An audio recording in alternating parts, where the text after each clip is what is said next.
Afana achipedza wakakubika kwacho edu. Ndotobika mbudza nekuda kwako ere nayo mama. Akubikawo chani sandadya. Unoita sei? Aubika. Hamusiri mere masileki rimeti utsitengenwa neutsita kuta reaction ndoita rush. Unobika nemoto manje. Nzara sandadya muzawo kusvika bani muka sandadya. Kuingoita kazvigasi zvoita mazoezi. Gasi. $15 package ndewana ku.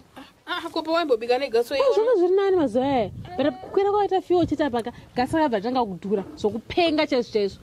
Fuel kangokwira chiteka everything else chakutongokwira. So nekamiribheka kanaiteka akasati kakudhura. This time adunye pera makia. Katambura fura nombeberi je. Timurenje. Ndosha kuti kana ikobasa kwacho ndoenda sei kombe chindoikwira nechi zvakudhura kakufukura kwaita fuel koko. Handi zvekubasa ndopainzi tenge mabhasikoro muchovhe. Bhasikoro? Handi zvekudhirevha zvizvedu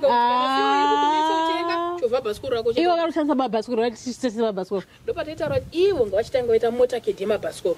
Tatazataiwa nyika yese tikutambura nyika yedu yayengochovha mabhasikoro. Iwo akarushandisa mabhasikoro ere?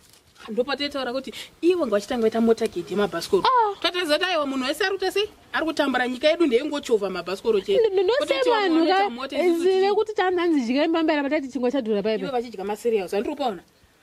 Timurera ndamuyo naro. Wodzera moto wodzimisa ndombi.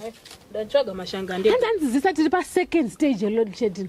Unofunga kuti saka fifth stage yacho inenge yakanyasoita sei? Zesa marwadzo. Zesa. Aiwa.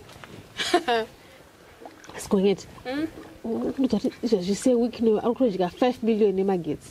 Kusina magetsi. Kuti akaipiwa ere? Akaipiwa. Vakamubhadhira chikwereti kudhara.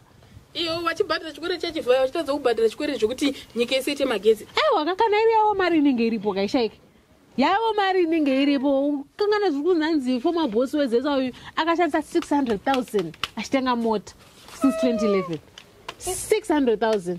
Ozoshaya mari yekubabhururu wawo chivhayo. Kuti ndo austerity for prosperity yacho rutaurwa iwe. Austerity chicho. Mendoka zvekumama zvanenge vachingotitaurira ndingonzonzi austerity.